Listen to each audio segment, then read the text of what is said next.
And now we've been talking about humankind.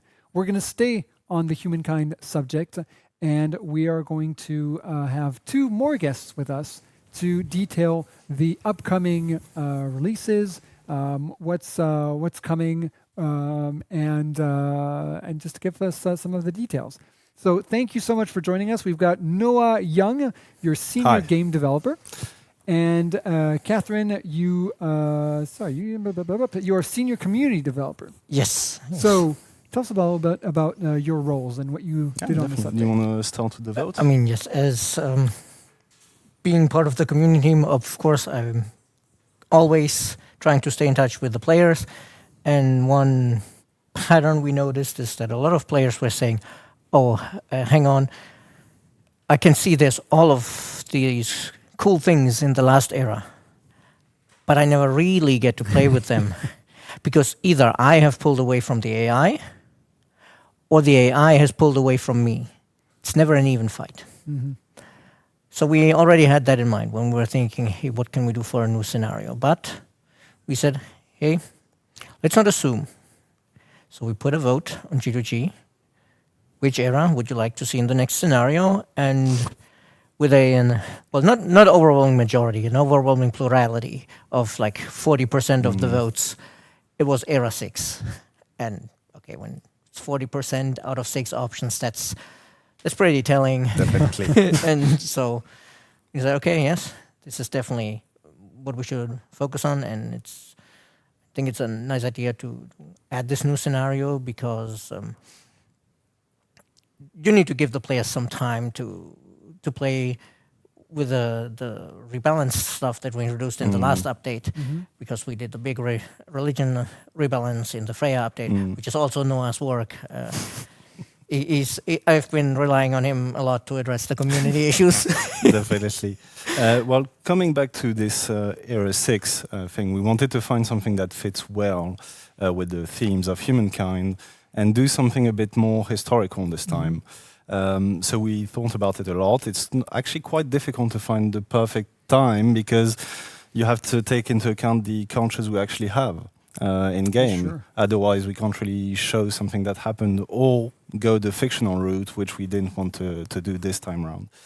So we ended up choosing, and also something that showcases like all the gameplay, the fun toys of Era 6. Yeah, you've got the gameplay, and I suppose you also want something that's the right scale. Exactly. You don't want something that covers the entire globe. Yeah, otherwise you're not getting really into like the details and the nitty-gritty of it.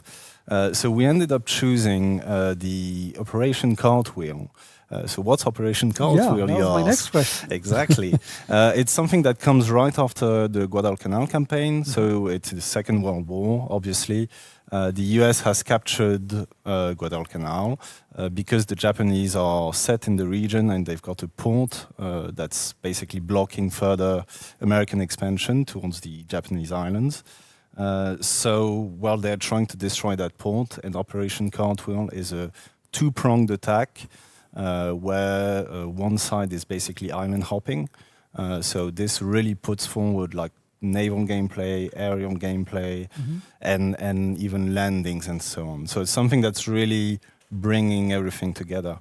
You can play both sides. The idea is that you've got like a beginning, like a setting where you go into it as a player, with like armies already put out, like set out. So you've already got your pieces in play, basically. Okay. And you kind of have to deal with what you've got and try to overcome the enemy. So it's like focused on strategy more than logistics.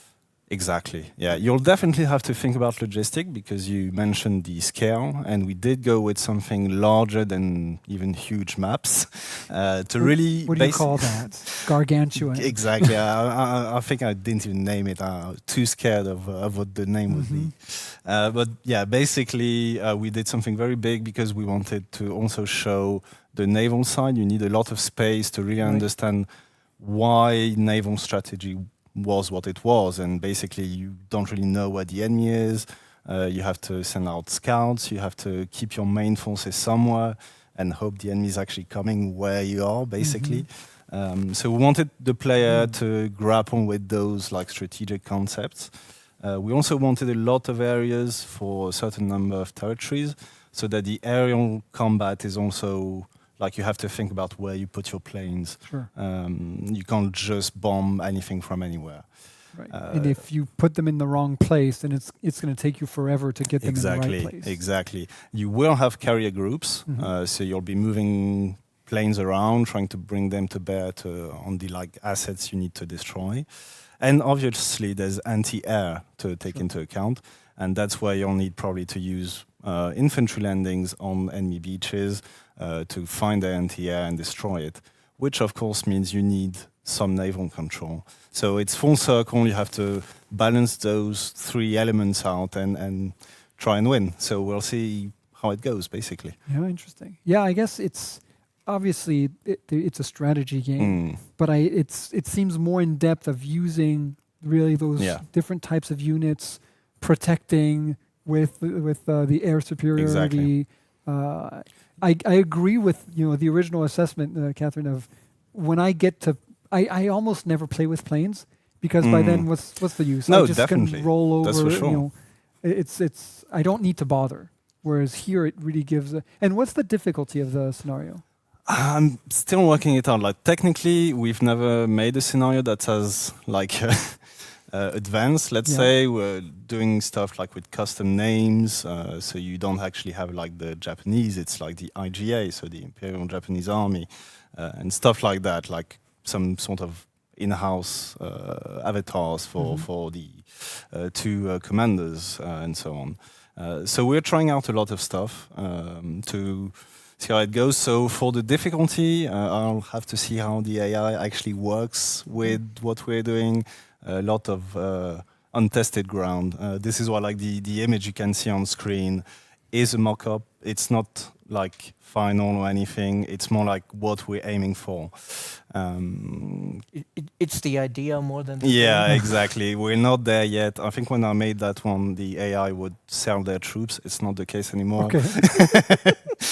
So this is something like a work in progress. Sure. But I'm hoping players really enjoy it because I love the idea. Yeah. they'll be finally like have all those toys from Era 6 we've made that aren't really getting the attention you could get from them.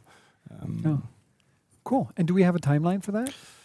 I prefer not to say. You know how it is. Okay. I'm here to ask the hard-hitting question. As soon as it's good, like Yes. we want to focus on quality. Sure. Like we want to push something out that's really good, enjoyable to play. Yeah. We'll probably do like some testing beforehand.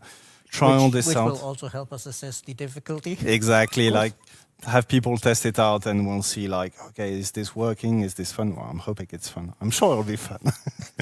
But like, we need to test all this out and get players' feedback. Yeah. We've been basically relying on players since the beginning of the Humankind live period to get to know exactly what's going well, what's not going well, and to adjust on the fly. And it's been honestly like, as a designer, it's really helpful. Like, Awesome.